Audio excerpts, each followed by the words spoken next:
Hello friends! It's my pleasure to introduce to you my today's guest, Neale Bayly. He's a famous motorcycle traveler, journalist, photographer, philanthropist from England. A few weeks ago, he arrived to Ukraine together with another photographer, Kiran Radley, to raise awareness about the war in Ukraine, to collect people's stories, and to do fundraising for the humanitarian cause.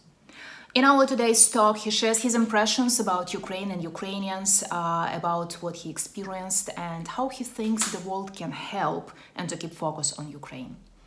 I hope you will find our talk interesting and useful for you, and you're welcome to ask your questions in the comments to this video, and of course, to subscribe to this channel. Hi, Neale. Thank you so much for joining our little chat. It's really been a pleasure to meet you in Ukraine in person, and I'm very excited to see you again online. Yeah, it's crazy. I'm in the west of Scotland. We're a long way away. Neale, I have so many questions to you, and I have so much appreciation for what you have done and for what you are doing for my country, for Ukraine. But I would like to start our talk about you, actually, about you as a person, you as a motorcyclist, photographer, journalist, etc., etc. Just tell our audience about yourself. I was born and raised in southern England, and grew up at the age of 15 or 16 being really passionately interested in motorcycles. Got my first, had a moped at 16, had a small motorcycle at 17, never really been without a motorcycle since, which is over 45 years now. There were a couple of periods when I was hitchhiking or traveling, I didn't have a motorcycle. Shoestring traveling, but as soon as I was in a position to get one, I got one. I think, like a lot of people in my generation, heavily influenced by Ted Simon, Jupiter's Travels, Helga Pedersen, 10 Years on Two Wheels. And then also very, very influenced by our television show that we had in England as kids, Blue Peter, where they would always do adventures and they would always raise money for causes around the world. And I think all of that amalgamation, for me, motorcycles, travel, philanthropy, this really helped shape me. And back in those days, I mean, you read a book, you sat down with Ted Simon's book and you read it cover to cover, or Helga's book, you read it cover to cover. And then in my early 20s, I had a big motorcycle crash, was on the couch, all messed up. It was total stupidity. It was the end of my stunting career, but we could get into that later. I read cover to cover the book To the Ends of the Earth by Sir Ranulph Fiennes. And he is actually the world's greatest living explorer. Very few people really know who he is, which to me is a huge travesty, that we know who celebrities that make porn movies are, but we don't know who the world's greatest living explorer is. And his journey to the ends of the earth took 10 years. It took an enormous amount of physical effort to do it. But one of the things that always stayed with me, even more so than Ted Simon and Helga, which were great journeys, was the fact that so many people volunteered to be on his journey, because it meant more to them to work for free on this huge expedition than it did to just go do a job, because it was a higher purpose. And I've always felt very driven by that.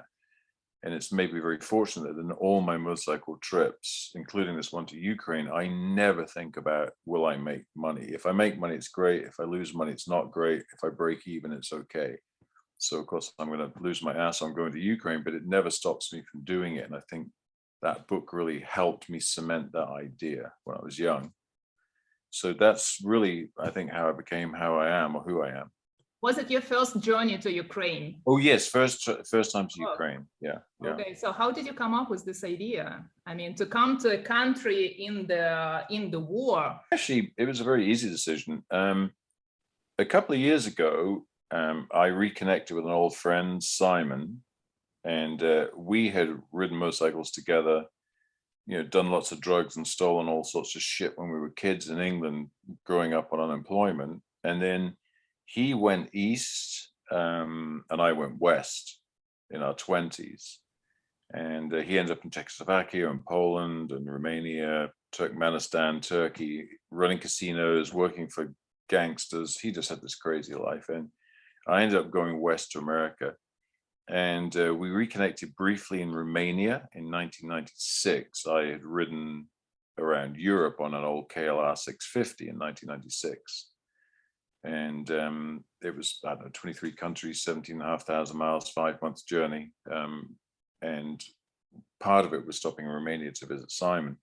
Well, we lost contact in 96, 2021 rolls around, we connect. And now he runs the biggest photography exhibition in the Middle East. And he invited me out to do media for him and reconnect after 26 years of seeing my old mate. And during that first year, I got to interview Mohammed Mohsen, who is a two-time Pulitzer Prize winning photographer who changed his focus from war to refugees. I got to meet Paula Bronstein, who's a very famous American photographer, done a lot of war and conflict. And it really planted a seed in my head, you know, about the work that the conflict journalists are doing around the world. And then this year I went back and I had the pleasure of interviewing Steve McCurry, who obviously is responsible for one of the most famous, iconic photographs that the world has ever seen with his Afghan girl photography and a lot of war experience. James Nackaway, who's been in every major conflict. Heidi Levine, who's currently on the front line. Jana Anderp, who's currently on the front line in your country. Omar Havana, I think his last name is. Numerous journalists that are covering conflict and have covered conflict. And one of those was Kiran Radley. He was exhibiting from the pro-democracy riots in Hong Kong. We had a long interview. I met him the year before. We reconnected our friendship. And then we left the Middle East as the war was breaking out in Ukraine. So obviously the last days in the Middle East, everybody, all of the photographers in Sharjah were constantly glued to the concept that is Russia going to go in, because they hadn't gone in when we were there. And there was a lot of discussion. James and Paula immediately left and went to Afghanistan, but changed their plans and went straight back to Ukraine. Heidi, I think, went straight to Ukraine. A lot of people, you know, so the war was just beginning to break out when we were there. And I got home and it was quite late for me. So it would have been late Ukraine time. Kiran called me from Lviv in the early days of the war, and he was covering the refugee crisis on a cheap Chinese motorcycle, which was a bit unreliable. So he called me up and he's like, you know, this thing's backfiring and it's wobbling and, you know, what can I do? So we tried to do some diagnosis on the phone to make the bike a bit better. And, you know, slowly I worked out, obviously at that time, there was a lot of stress at the checkpoints. I mean, he had his cameras taken off him, he had his images gone through. I mean, people were very, very nervous that he wasn't a Russian spy at that moment, even though he had press credentials and a camera. It was very cold. The lines of refugees into Poland were 30 kilometers long, and he was passing these lines on his bike. So he was really subject to a lot of pressure. His wife had just given birth to twins about 6 months earlier. The world was just reporting. Yeah, the world was just reporting that journalists were being killed and targeted. And I was just like, I got to do something to help you, Kiran. Like, what can we do here? It wasn't a fraction of a second of a decision that we needed to do something. And that was what started the journey. And it wasn't quick. BMW jumped on pretty quick with bikes. Revit came on to provide some gear, arrived with some helmets. And then I thought, you know, we were really moving quite quickly. Kiran had to come back into Lviv for a project with the Daily Mail for Elena, the lady that was injured very early in the war. Caught COVID, that put us back. Then I had to obtain international press passes. I needed all my media credentials from the Ukrainian military. Mm-hmm. Then we couldn't get the right plates for the bulletproof vests. It just seemed like everything really went into some waiting game, you know, waiting for press passes, waiting for authorization, waiting for protective clothing, you know, waiting for Kiran to get through COVID. it was crazy. And of course, the war was going on. So did it ever come to your mind that maybe that's not the right decision to go? Maybe this is kind of a sign that you have to stay away? No, never for 1 second. Like, how can you stay away? I mean, how do we watch this in our homes? I mean, this is not two armies slugging it out. And I know there's been numerous wars around the world, and I've always felt passionate about them, but I don't know, there's something different about this. Maybe because I'd spent the time with the conflict photographers, maybe just that allowed me to be closer to it beforehand. Does that make sense? Actually, that was one of my questions, close maybe to the end of our talk, but because you touched it now. So yeah, you've been to many conflict zones, and many people say, so why so much attention to this conflict, to this war? Because there are so many happening and that were happening. So is there any difference between this war and others, or it's kind of similar, or what are your thoughts about it? About this particular conflict in Ukraine? It's a really difficult thing. I remember watching The Long Way Down with Ewan McGregor and Charlie Borman years ago, and they went to a genocide museum in Darfur, and I just remember the reaction of Charlie Borman. He said to the gentleman showing, I think it was like 4,000 skulls, which were representative of the massacre or the genocide that had been committed. And he said, and don't quote me verbatim because it's been a long time since I watched it, but he said something along the lines of, where was the world when this was going on? And the guy said, oh, the World Cup was on and Kurt Cobain had just died. And it just always stayed with me. And, like, we're so fucking distracted by stuff like that. This war couldn't get any attention. And I think the difference maybe with Ukraine, obviously being in Europe, it's so close to us, to the Western world, and something like Darfur, it's all very alien to people in Africa and a million miles away, perhaps. I don't know. I mean, I guess everybody has their own theories on it, and it's a very difficult one. I mean, I thought for the longest time,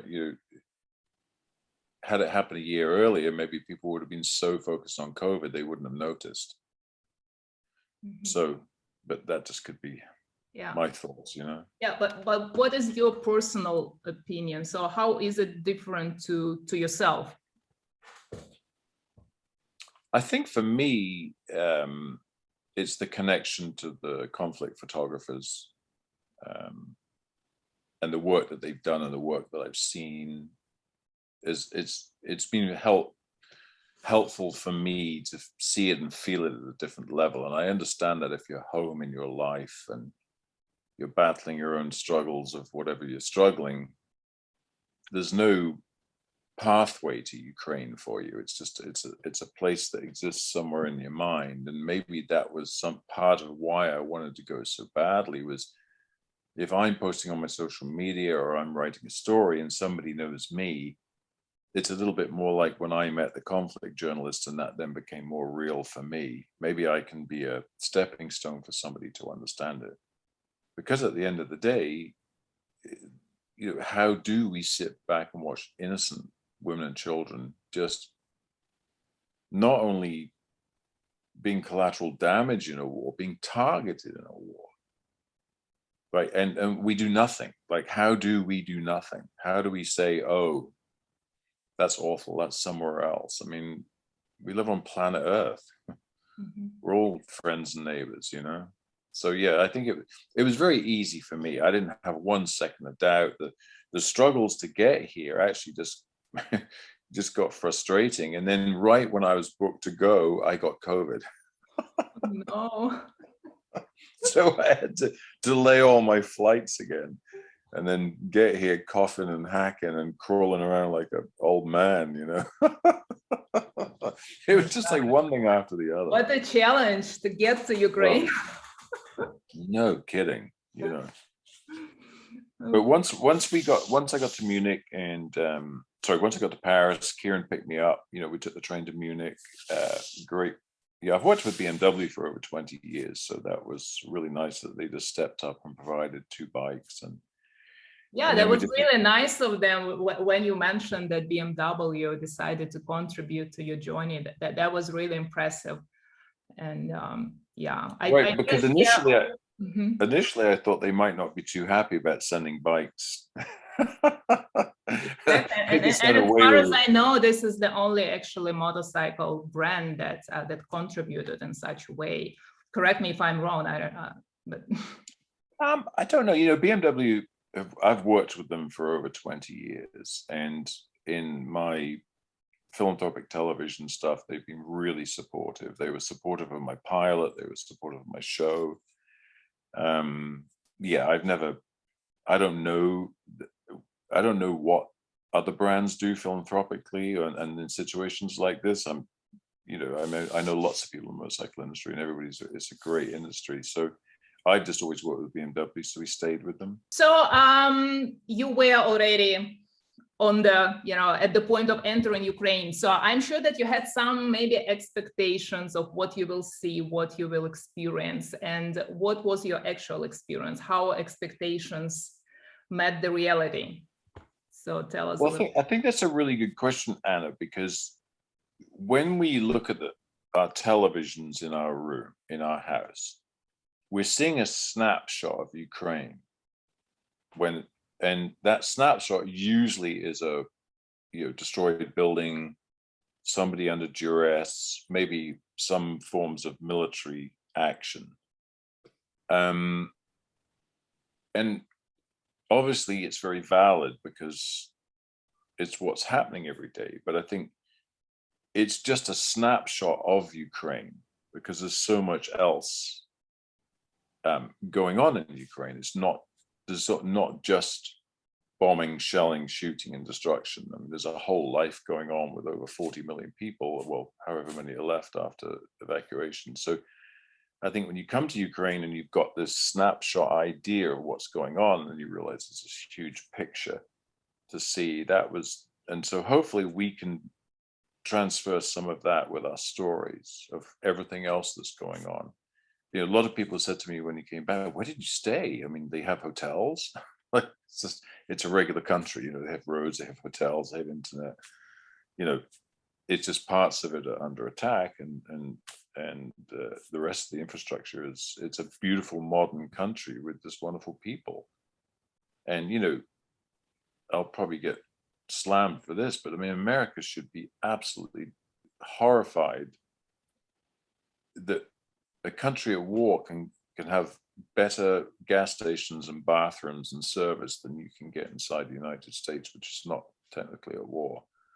I mean, and the people are working so hard on all that stuff. So yeah, I think it was going in, you've got this very narrow view of the destruction, and you think that it's all destruction, you think it's all war, which is not.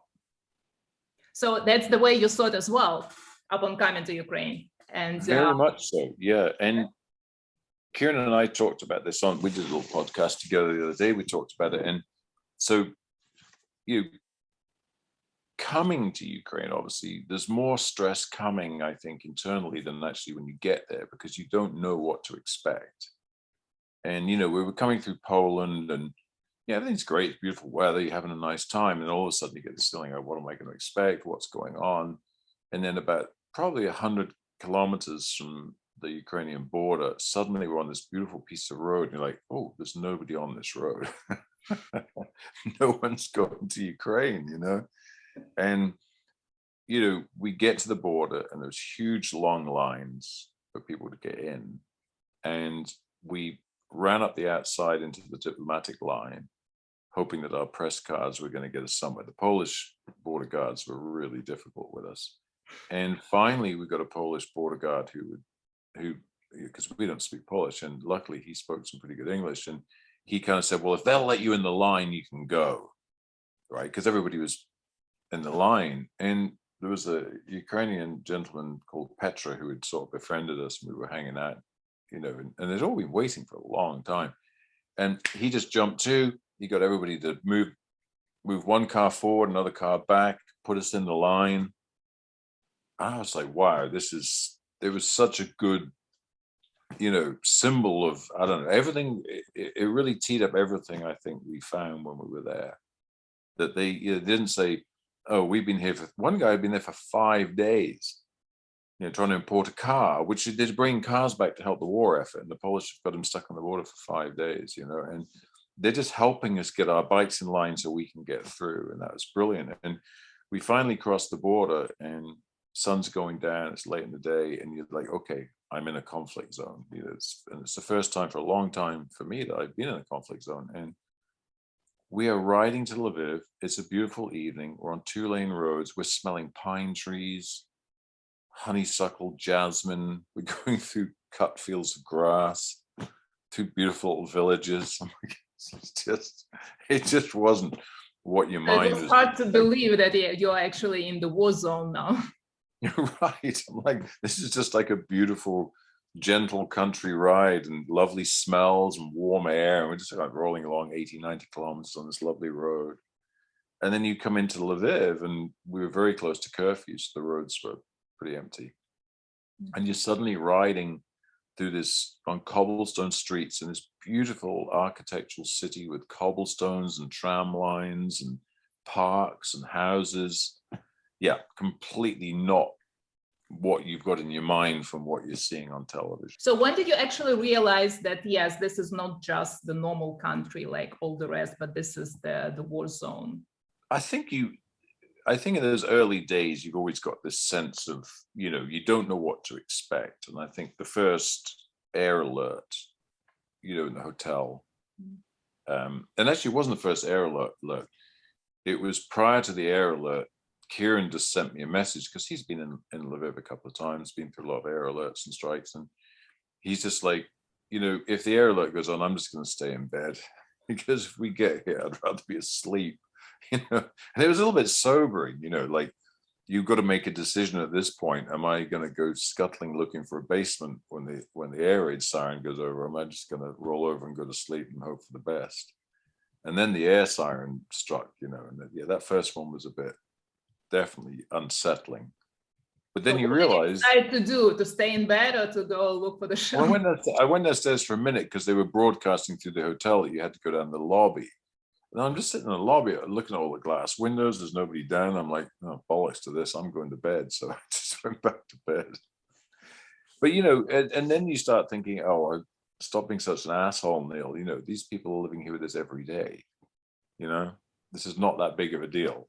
This is life for people here. It's just, this is something new for you. Just get over it, Did you think before coming to Ukraine something like, I don't know what's going to happen, and anything can happen, actually. It's the war zone. So, you know what I mean?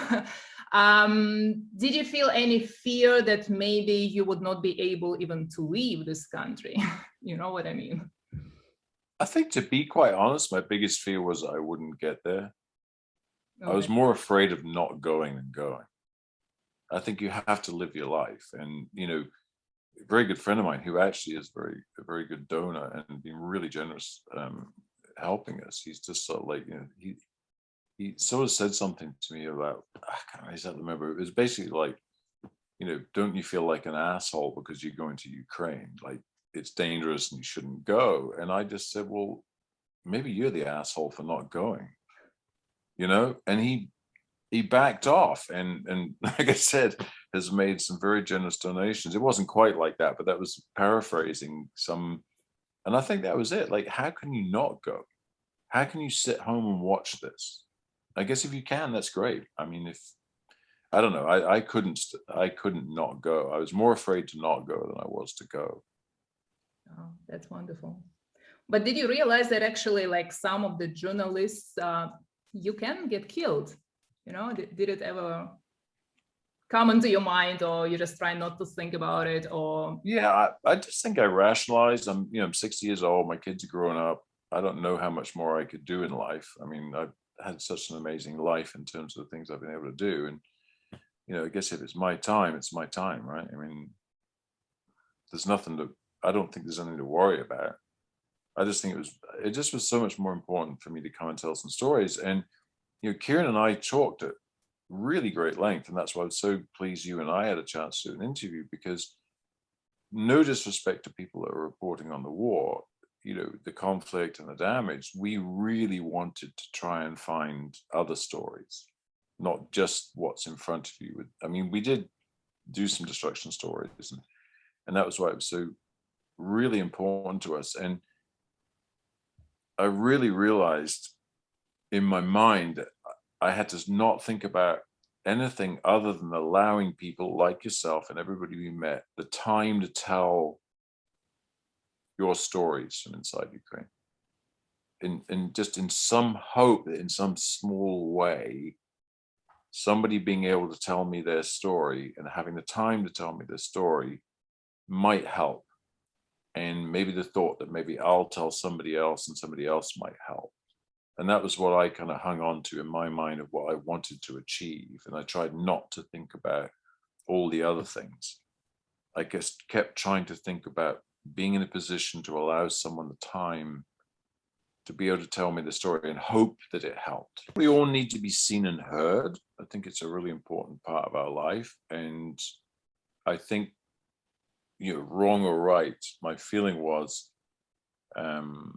when you've suffered such great injustice, maybe the opportunity to be able to speak about it on a more neutral platform, not with your neighbors or not with people, with us being journalists, knowing that we could maybe amplify that voice out to the world somewhat in our limited capacity, maybe that would be helpful, that they could just tell their story and maybe just offload something they were holding on to.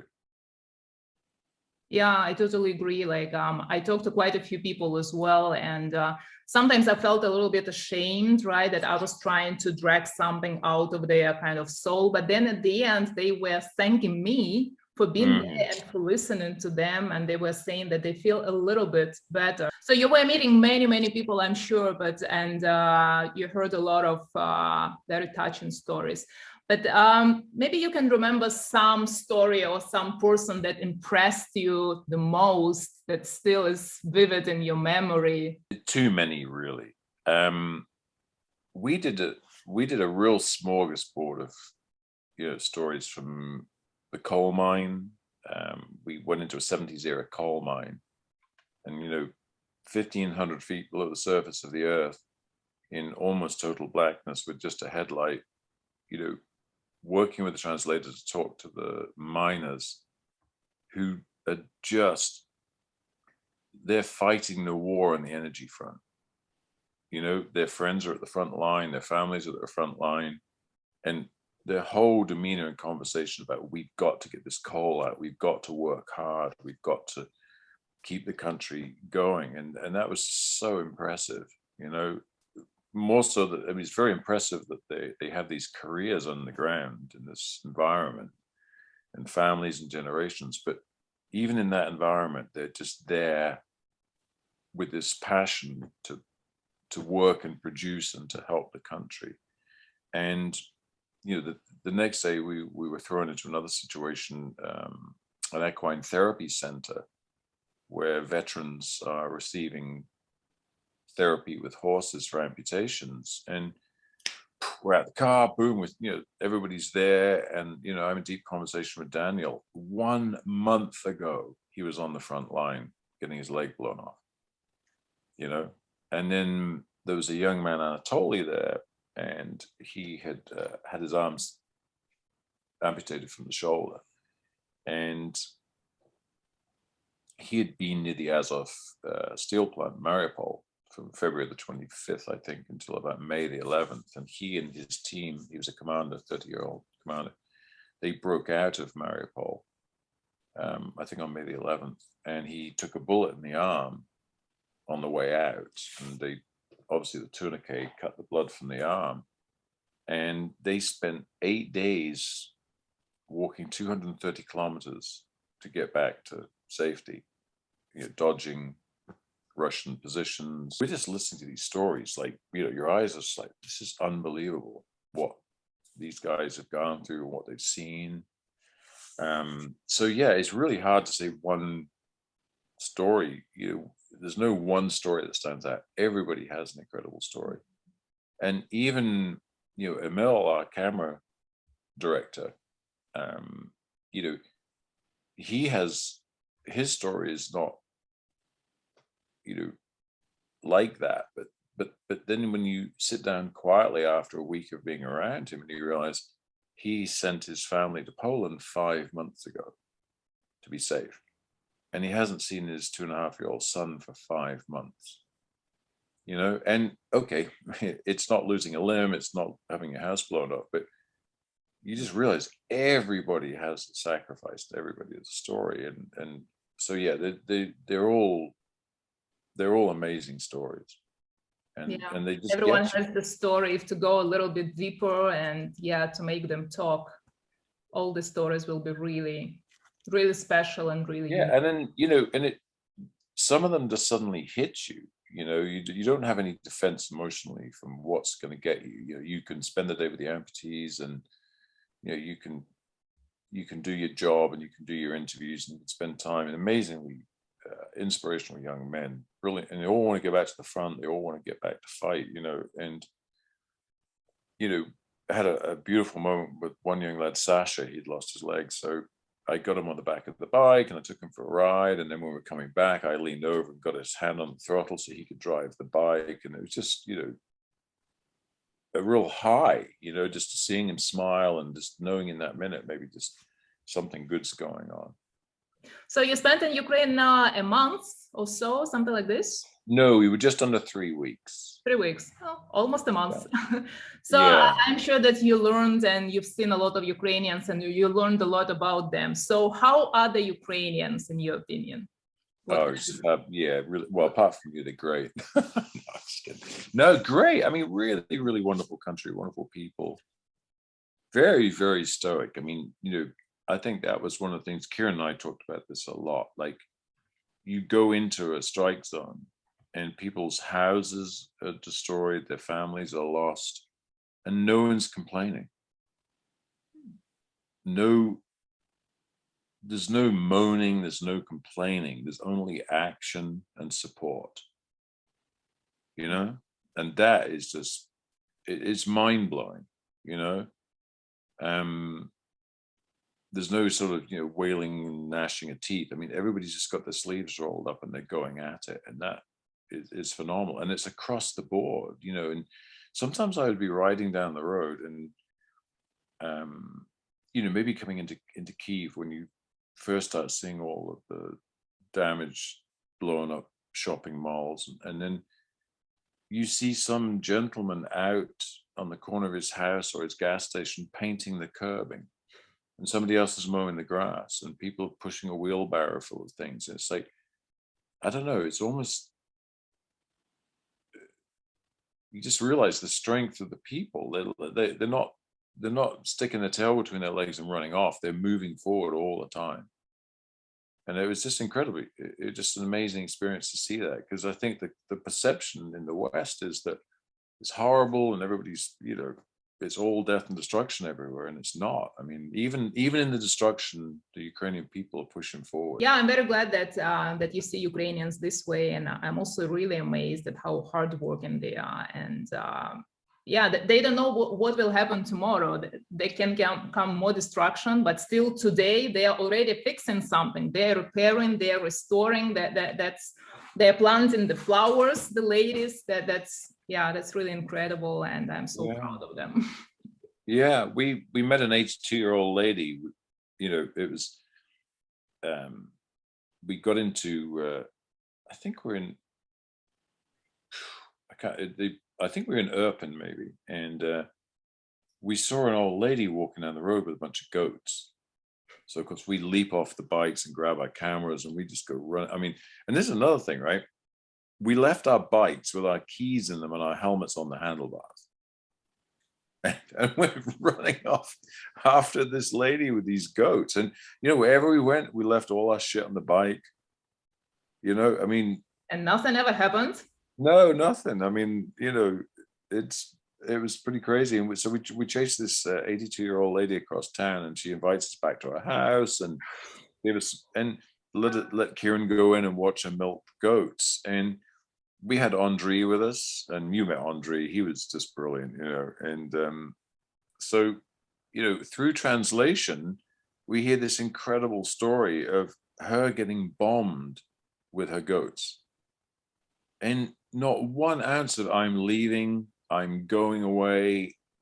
They're just staying there and they're living their life, and no big deal. Hey, I was out with the goats and the field got blown up and we got bombed and we managed to get home in one piece at 82 years old. And here we are living our life. Would you like a glass of milk? Can we get you something to eat? Thank you and so many people thank you for coming. I'm like, hey, we have the easy part, Yeah. you guys have the tough part, not us. Yeah. Stuff like that every day. It was just amazing. And it's a wonderful country. It really, really is. It's really difficult to keep the focus on the war, especially after so many months, and it's not anymore in the front lines of the news, So my question is how to keep the focus, how to keep the attention of the world to Ukraine, because I mean, you cannot stay focused on the negative all the time, right? And people are getting kind of tired and they move on with their lives. So how and where to find this balance to let people be, to live their life, but at the same time, somehow to keep concentrating on what's happening in Ukraine as well? That's a really good question. I mean, maybe subscribe to your journalists that you like, who are constantly reporting, the world, obviously the world will move on. It's not going to be the headlines anymore. There'll be a new, media works by selling ads and making money. It doesn't work by talking about what happens in the world. What happens in the world is, people like Kiran and yourself going out and sharing the stories. Media just exists to make money. It's whatever the hot topic is, well, it'll get on the news, So it is difficult to know how to keep people engaged with it. And again, back to what I said maybe in the beginning of the thing, hopefully I can be maybe more of a transition for people to get involved with Ukraine. I mean, what would be ideal is if people say, how can we step up and help? Could we contribute on a monthly basis? Could we do something? I think one of my greatest sadnesses about the whole project in Ukraine, not counting the people who actually donated, because we obviously had a number of donors because we were able to raise money, was out of all the hundreds of people that messaged or texted or said, be safe and did whatever they did, nobody said, how can we help? And I just that just blew my mind. And that was when I had to make this really, really hard and fast decision to block that out of my mind and think about allowing people going through the suffering and tragedy to tell their story. I can't think about that. I think I would go nuts. Like, how do you see this? How do you watch somebody how do you like your posts or my posts? Or how do you keep writing? The Ukrainian people are so inspiring. Inspiring to what? Inspiring to make a Facebook post? I mean, when someone's in trouble, isn't the first thing you should say, how can I help? Even if it's in a really small way. I mean, could somebody not send $5 a month for kids? Or, could they not have a yard sale and get rid of some shit they don't need? Or, I don't know. There's got to be something. Isn't there something we can do? I don't know. That was tough for me. And I still don't know that I've reconciled it. Maybe being in Scotland, I'm having a little bit of a break from that thought. And then when I get home, I'll have to deal with it. Yeah, but still there are some people who really want to help, but they don't know how and they don't know what exactly they can do, especially being so far away from Ukraine and realizing that they cannot come actually physically. So what would be your advice to them? In your opinion, what would be the best way to help? Yeah. If they want to go through us, obviously we decided that, the money that we've raised would go to the Children's Hospital in Lviv. And obviously that's a great way to help because there's so many children getting injured that have to come through the hospital. And then obviously if they're watching your podcast, they can help you. Any help they give you helps the people of Ukraine. You're doing some very, very dangerous work when you're evacuating people and different things that you do, you're going to always have need. I mean, I think there's plenty of ways you can find to help if you really want to. And maybe the personal connection is the best way. I mean, they know if they're supporting you, what's going on, and then they know if they're helping us, we're going to give it to the hospital. So yeah. So if you're willing to help, you will find a way to help, right? You can I make think so, yeah. Or maybe that's part of our job, is how do we help people figure out how they can help? Because Yeah. I mean, and I think for me it's really easy. I mean, like I said, I just need to come. It's what I have to do. But I understand for a lot of people, I was coming day or two out, and I got a message from somebody, and they're like, "Oh, be careful, be safe." I said, "Like, it's not about being careful and be safe. It's about doing what we do." And then they sent me a message that it's not your war. Oh, And okay, I that's was like, interesting. So what was your reply to them? I said, it's all of our war. We're humans. We live on planet Earth. Why do we have to make some delineation between a country or a border or a language when innocent people are getting blown to bits? I mean, I don't know. That really, I had a hard time with that one. I think actually, if I write a feature story, that's going to be part of my story. It's not your war, because I think that's just such a bunch of bollocks. I mean, it's just such an excuse to not do anything. I think a lot of this stuff is an excuse. And who in the developed world cannot help? We've all got the option to help. I mean, we only need a little bit of effort. I have 5,000 followers on Facebook, right? You imagine if every one of my 5,000 followers on Facebook donated $5 and sent it to 5 of their friends and said, "Hey, donate $5. We could fund you guys. We could buy you ambulances. We could buy you vans. We could, take all the pressure off people that are using, there's enough people running around Ukraine using their personal savings to help people. And sure, that doesn't end the war and it doesn't fix the problem, but at least we're doing something. And maybe we could feel good about that. Maybe it's about how do you help people feel good about helping?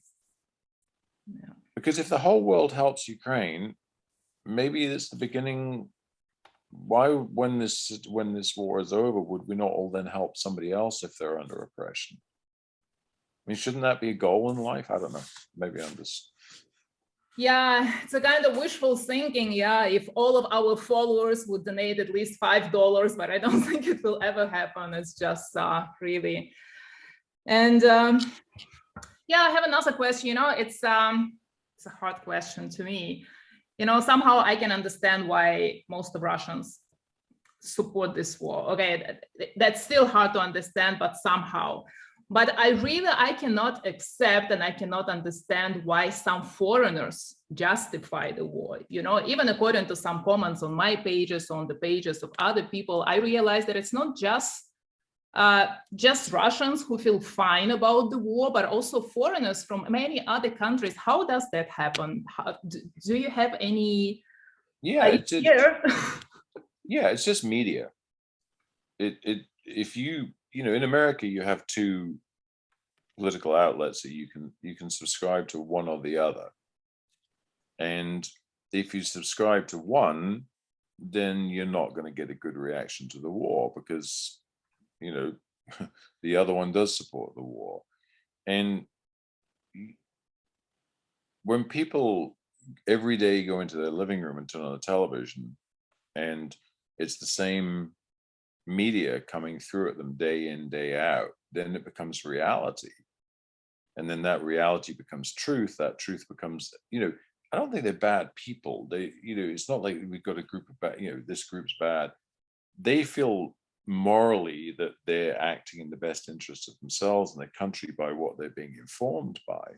And I think that then colors how they view the war. There was a fellow, I ran into a fellow at the gym right before I left, and he knew I was going to Ukraine, and I said, yeah, he said, "Oh, you're off to Ukraine?" I said, yeah. And he said, "Oh, it's really terrible." I said, yes. He said, "Why are you going?" I said, "Well, I can't sit here and watch, Putin blowing up women and children and not do something, right?"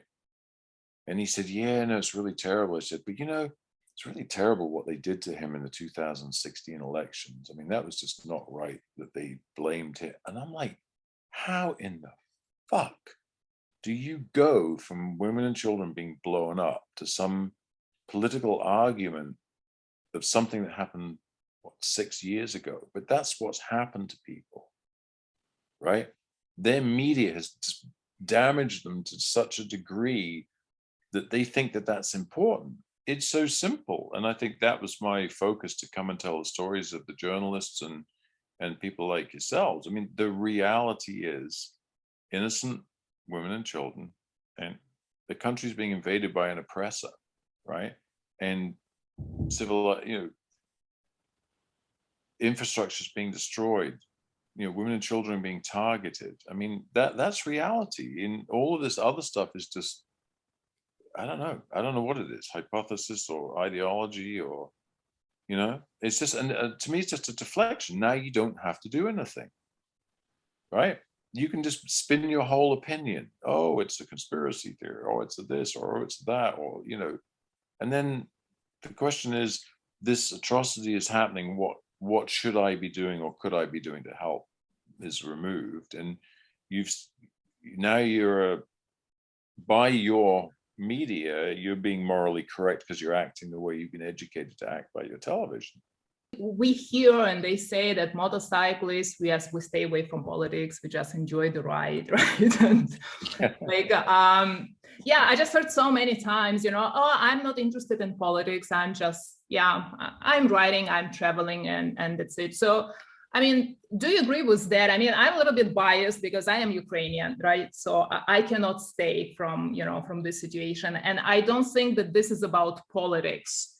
Yeah, so, and because you came to Ukraine, right? And I believe that you have the same opinion. Yeah, so it's not about politics, it's about the war, it's about killing innocent people. So how to find the balance, how to deal with that? Is it about politics, or how do we have to react as motorcyclists, as travelers? Or should we react at all, or just, okay, enjoy the ride and that's it?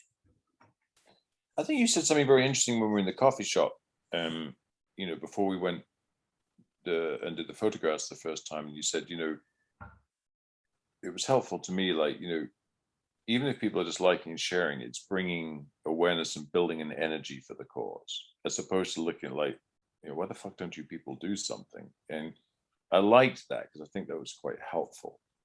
And I think, I had a very kind donation from a friend right before I left, and it's somebody who's watched what I've done with my charity for many, many years, but never felt compelled to donate.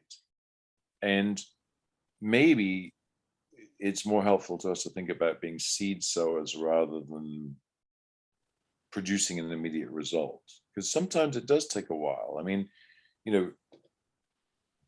it took me 2 trips to Sharjah, meeting with conflict journalists, to really be very engaged to come to Ukraine immediately this time.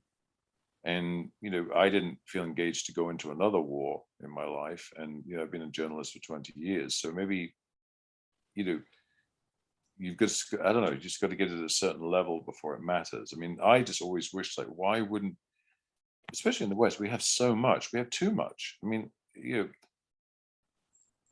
how many conversations do we have to have about people that drink too much, smoke too much, eat too much, do too many drugs, buy too much, gamble too much? Well, fucking quit that shit and give something back. Maybe you might feel better about yourself, so it's a bit tough. I don't know how to answer that one. I mean, it's such a complex question in terms of Ukraine. It's like, I don't understand how that can't touch us as a world when you've got this Russia.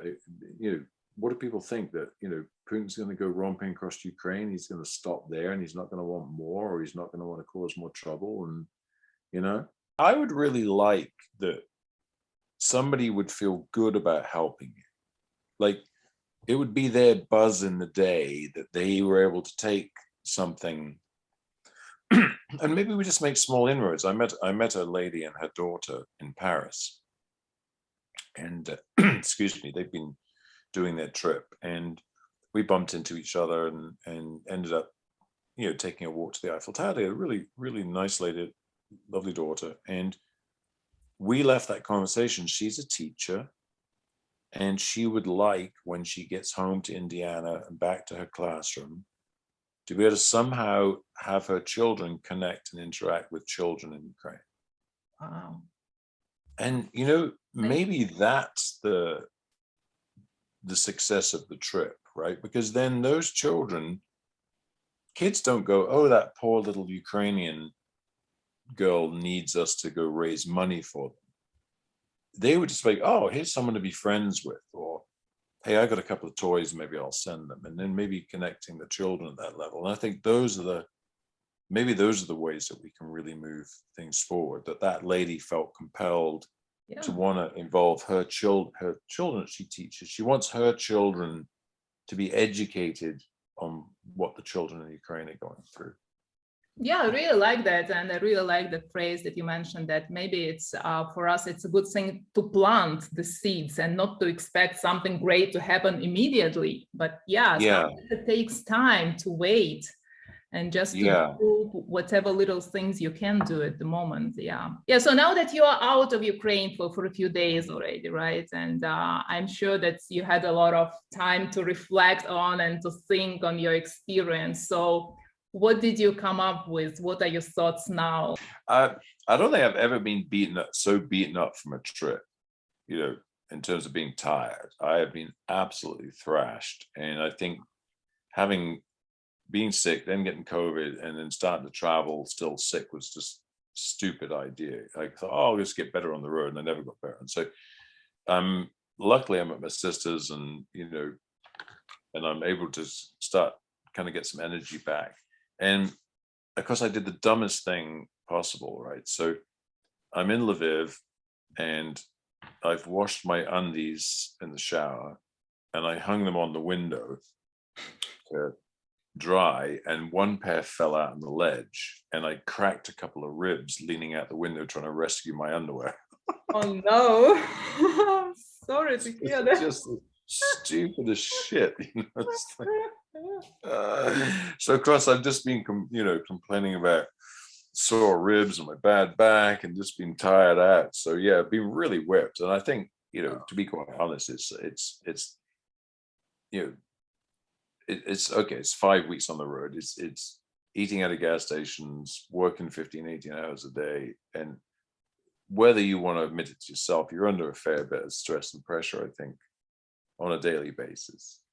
Even if that stress and pressure is how to handle my interaction with this person who's gone through this loss, or especially air alerts going off, or we were in Mykolaiv, had been hit pretty hard one day, and we're in the middle of Mykolaiv when the strike goes off, and it's like things like that. I think whether you like it or not, there's a little bit of a price to pay, I think, on your emotional being. And I think the most upset I got in during the whole trip was when we were with the refugees in the monastery. And I think you saw I posted the pictures of this beautiful girls, and Father McCurry, this lovely monk, and I spent some time with some really, really nice refugees. And this sudden overwhelming feeling of that could just be gone in a minute. Like, these beautiful little creatures could be targeted and killed. That, I don't know. I mean, you can look at the destruction. We saw a lot of stuff. That was one of the hardest things, I think, for me. Seeing how beautiful they were running. The sound kids make when they're playing and they're running around, and it's this beautiful evening, and it's almost surreal environment. And then that idea that, oh yeah, this could just be over in a second. That was really hard. So I think all of these things just contributed to feeling a bit beaten up. So when I get myself, fully back to full steam ahead, I think it's a matter of collating the information. We're working constantly on editing, and I just got a story done for Rider Magazine's website. I've got stuff for our website going, stuff for different magazines. Kiran's editing and putting stuff together. I think we've come up with an idea that maybe, rather than try and make something long form with the videos we've got, maybe we should use what we've done as as a pilot and try and pitch someone on funding us to come back and make a more full-scale video. Perhaps you could get involved with us on that and come back for some of these motorcycle projects that we found, and showing the country and stuff. So, and then I've been invited to Overland Expo at the end of August to talk. So they're going to fly me out there to give a presentation on Ukraine, which is really nice. And hopefully we can use that as a fundraiser. And then maybe I can get into some BMW dealerships and speak about the experience. Yeah, I think any way I can keep beating the drum and raising money is going to be my goal when I get home. Oh, that sounds amazing, and I wish you all the luck with all your projects. And if we can also finish the interview with the last question, like what else would you like to say to Ukrainians and to the world about all the situation? The last question, what would I say to Ukrainian people, or what would I say to the world, or both? Both. If I was to have a message to say to Ukrainian people, I would just say thank you. Thank you for all they did for us, the hospitality, the support, the encouragement, the friendship. I think the friendship mostly, and acceptance. And thank you to the Ukrainian people for allowing us to come into their really dark moments and still continue to help us and support us. At a time when you could just, all you really want to be is angry. Yeah. Hope your people stop getting mutilated and bombed soon. I don't know, but thank you anyway. And to anybody watching or people around the world, maybe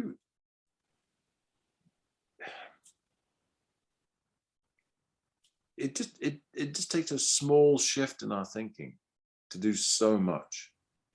Maybe we could just ask that question: what can I do to help? We all have the ability to help. We take so much for granted. I mean, even you think about it, you go to the doctor to get a jab for something. Somebody invented that skinny little needle. They put a lot of time and effort into making your life more comfortable. When you're driving down in your fuel-injected motor car and the traffic lights are working, it's because somebody put effort into, maybe they didn't, maybe it wasn't a super rewarding thing when they did it, but our whole life is so comfortable because of people thinking and people coming up with ideas. Maybe they could think of an idea. Hey, we could have a yard sale, or we could have a party, or we could have something, and hope that it allows them to feel better about themselves. Because what would you do what would we do if it was us at home? Or how would we feel if we were being bombed or shot or tortured or raped? Wouldn't we want the world to help?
Just want to say a quick thank you to everybody for watching the podcast YouTube, and thank you, Anna, for setting that up.